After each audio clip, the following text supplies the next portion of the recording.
रामचरित मानस को लेकर कही कि उत्तरकांड, सुंदरकांड, अरण्यकांड को लेकर कही? संपूर्ण रामचरित मानस के लिए नहीं कही भाईजान। उत्तरकांड, सुंदरकांड में जो छंद हैं, ढोल गंवार शूद्र पशु नारी सकल तारना के अधिकारी, कौन गा रहा है? कौन कैसेट बेच रहा है? वही धर्माचार्य लोग कैसेट बेच रहे हैं। ढोल पीटने पर बजेंगे, गंवार भी पीटने पर ठीक होंगे। तारना माने क्या होता है भैया? पीटना। तारना मतलब उबारना भी होता है। आपके शब्द में होंगे, हो सकता है यथास्थितिवादी,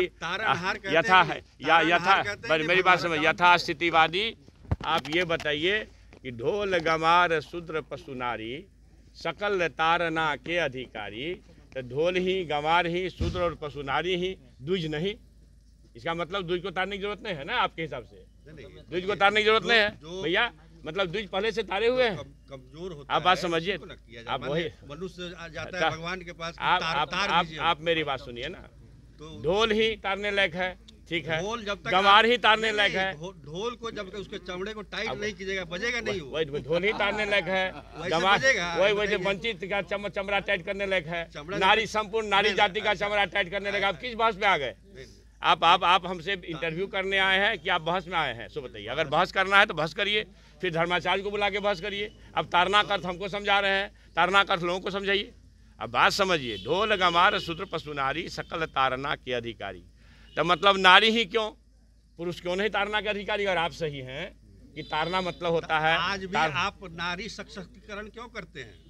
आप पुरुष क्यों नहीं करते हैं? आप ये मानते हैं ना, आप सरकार में हैं, मानते हैं ना कि नारी जो है यही ना कमजोर है, क्यों उसकी जरूरत क्यों पड़ गई भाईजान?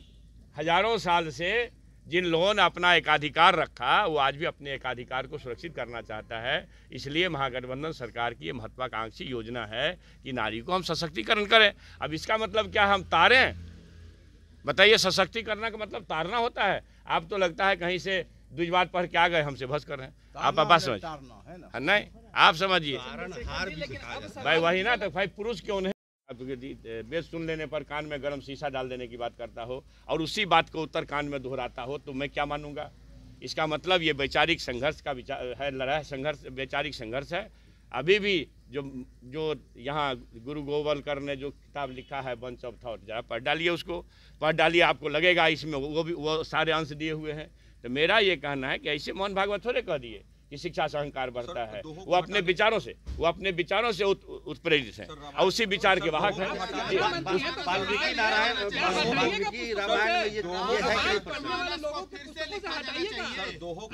मैं देखिए, आप मेरी बात सुनिए।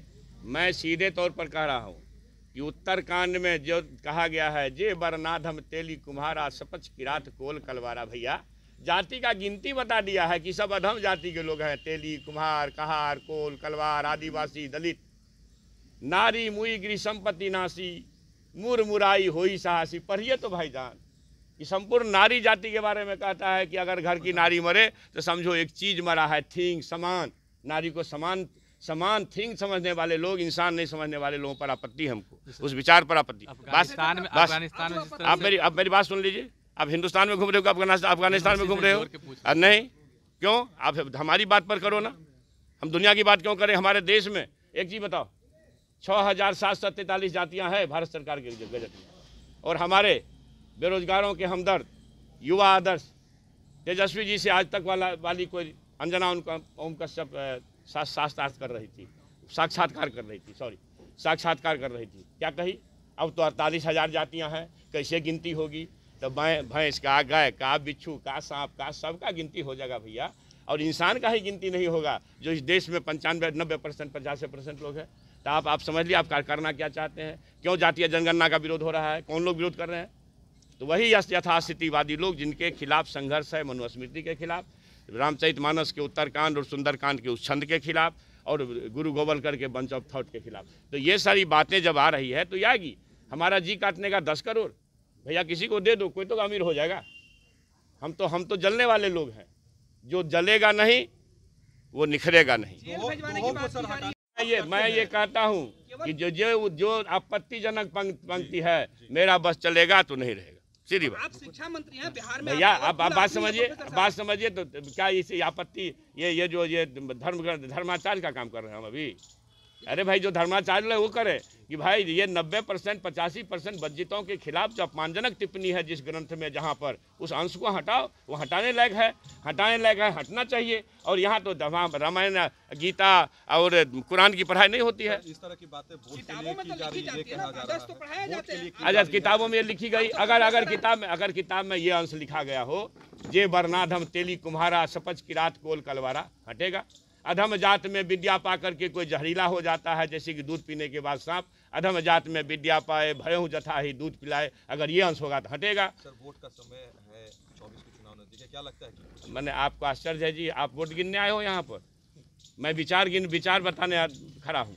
मैं विचार बताने के लिए आज नहीं, ये तो पता नहीं कल के, चूँकि राज्यपाल जी थे इसलिए आप इस बात को पकड़े हैं, नहीं तो मैं हर जगह तीसरी बार जिता के मधेपुरा के लोगों ने भेजा है, ध्यान करिएगा।